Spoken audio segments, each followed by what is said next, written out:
Ai, Fernando, mas daí eu tenho um medo desse Congresso, sabe? Porque a fala de Luiz Marinho, né, ministro do Trabalho, é justamente essa, né, de fazer com que o Congresso, de repente, proponha uma lei para regulamentar essa profissão dos trabalhadores em plataformas digitais, né? Mas com esse Congresso, a gente teria capacidade de propor e fazer passar uma lei que fosse boa para o trabalhador? Eu tenho medo desse Congresso, sabe? Esse Congresso é muito ruim. Ele, por todos os lados que a gente vai verificar, se a gente for olhar a correlação de forças, se a gente for olhar o nível e a qualidade das proposições legislativas, se a gente for olhar o preço que esse Congresso está cobrando, preço mesmo, preço financeiro, através de orçamentos secretos e tudo mais, esse Congresso é muito ruim. Tá? Mas é o Congresso que, infelizmente, a crise do golpe contra Dilma Rousseff nos legou. Né? Esse é o Congresso que nós temos que trabalhar. E nós temos que começar a tentar encontrar os limites que nós temos para fazer com que esse Congresso trabalhe. Não dá para a gente passar 4 anos, Thalita, simplesmente tentando fazer o pesadelo passar, porque nesses 4 anos o mundo vai se transformar e o Brasil tem que seguir essas transformações. Eu tenho medo, como você tem, acho que o remédio para esse medo é, de alguma maneira, a nossa mobilização, a mobilização da sociedade, a mobilização dos meios de comunicação, o trabalho que nós fazemos, fazendo essa análise, trazendo essa informação para as pessoas, para que, em eventual tentativa desse Congresso de minar direitos que nós já temos como estabelecidos, a gente possa se manifestar. Agora, nós não podemos deixar esse pessoal ou fingir... A ideia que um amigo me trouxe é assim, quem sabe a gente dá férias para eles por 4 anos e daí nos próximos 4 a gente chama um Congresso melhor. Não dá para fazer isso, primeiro porque eles não merecem férias e segundo porque a gente não tem certeza se o outro Congresso realmente vai ser melhor. Então a gente tem que lutar com o que a gente tem.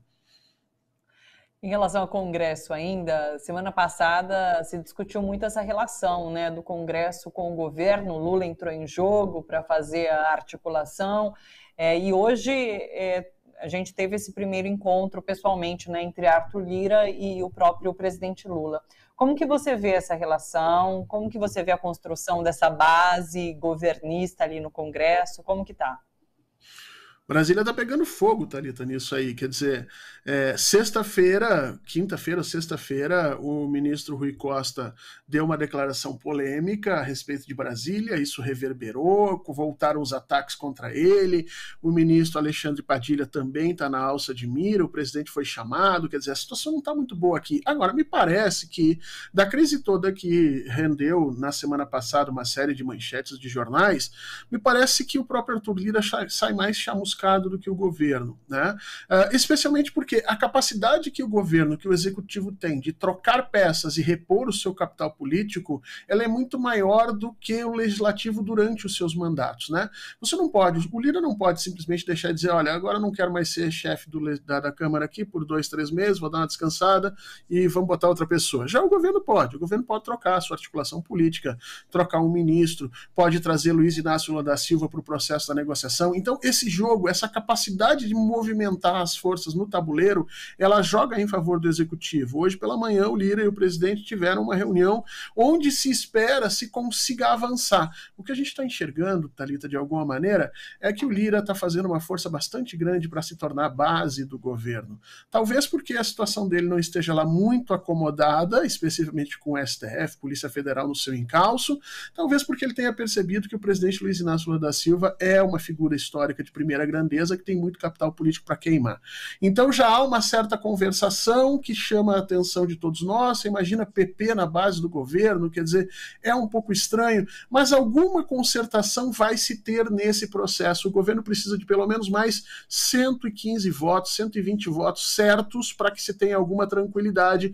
E eu não tenho dúvidas de que se o Lira se sentir, vamos dizer assim, contemplado, ele daria esses votos para o governo em troca de alguma coisa. A questão é saber qual é esse preço especificamente. Fala-se em uma série de leis que poderiam beneficiar, por exemplo, partidos políticos que tenham cometido crimes, militares, a própria igreja está se trabalhando aí com alguma legislação que dê um pouco mais de segurança, significa também diminuição tributária sobre elas, mas tudo isso vai estar na mesa de negociação. Então, não nos assustemos se nas próximas semanas, nos próximos meses, esse jogo político se movimente de uma forma onde a gente não estava imaginando, como, por exemplo, o próprio partido do presidente da Câmara.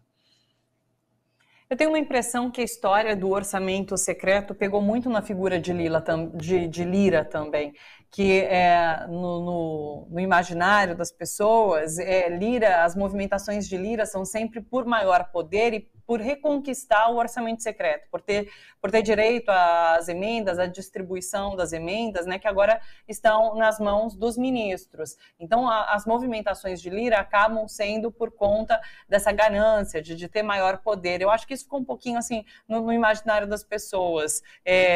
O que não é ruim de tudo, e o que não é falso de tudo, porque há uma movimentação de fato por poder ali dentro, né?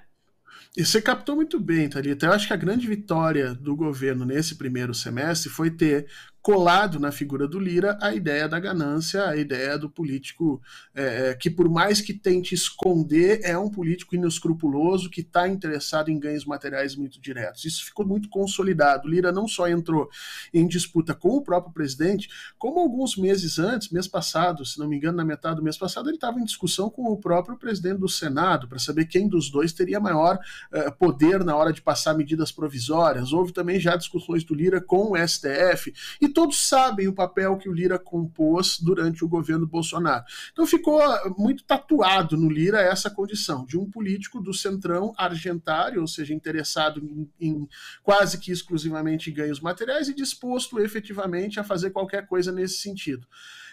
Essa é muito interessante porque joga a sociedade num espaço crítico importante na hora de compreender essas negociações e oferece para o governo também uma possibilidade aberta de negociação. Em algum momento, se esses termos servirem, o governo pode lançar mão desse tipo de situação para que nós tenhamos algum ganho efetivo, alguma transformação efetiva na política que permita que o governo Lula governe com um pouco mais de facilidade e um pouco mais de solidez, vamos dizer assim. Ou seja, as cartas estão na mesa, a política é importante que a gente perceba que ela deixou de ser criminalizada como era antes, porque as pessoas que estão nos ouvindo que não duvidem, mas a política sempre foi a mesma. Esse tipo de negociação sempre esteve em todos os balcões do mundo, não só no Brasil, mas em todos os lugares. Agora, durante o governo Bolsonaro é que se criou essa mentira que aquilo nunca existiu, que lá era diferente e o Lira aproveitou esse processo, talvez tenha tido poder como nunca antes, mas de alguma maneira vai ter que pagar pelo que aconteceu. É curioso, porque antes se mandava fazer, a pessoa está fazendo política, né? Falava-se isso de uma maneira pejorativa. E hoje não, é necessário fazer política. Lula precisa ir lá fazer política com o Congresso, assim, no sentido de precisa articular, precisa negociar. Então, eu também tenho essa impressão de que da descriminalização da política. Agora a política é a coisa séria, é o que precisa ser feito para resolver os grandes problemas, né? Vamos fazer política. Acho muito bacana essa mudança. É o papel pedagógico que o presidente da República tem tido nesse primeiro semestre, né? De recolocar a ideia da política. Ela pode ser ao som de alguns bastante imoral, ela não necessariamente precisa ser boa, mas as pessoas têm que reconhecer que dentro das ferramentas políticas está sim o acordo em troca de liberação de emendas, desde que ele seja transparente, que esteja dentro do orçamento, que seja auditável e que você possa efetivamente verificar quem ordenou as despesas, quem recebeu, onde foi gasto. Esse é o jogo da política que sempre aconteceu. Quando eu falo sempre, não estou falando só de Brasil. Se você for pegar os livros do Max Weber descrevendo a política norte-americana, ele vai falar exatamente isso. O processo federalista é esse. E que, de alguma maneira, transforma as coisas de um jeito mais interessante. Porque, olha só, Thalita, quando todos os agentes políticos têm a mesma moeda no processo de negociação, a negociação fica mais fácil, né? Agora, se você sentar na mesa para negociar com alguém que tem uma questão religiosa, o outro uma questão ideológica, o outro quer dinheiro, o outro defende não ser... Há uma dificuldade muito grande de você chegar num senso comum naquilo ali, né? Num mínimo denominador comum, na realidade. Agora, quando a gente está trabalhando com ferramentas clássicas da política, bom, se pode chegar a algum acordo, pode não ser bonito, pode não ser limpinho, pode não ser o que a gente queria, mas é o possível.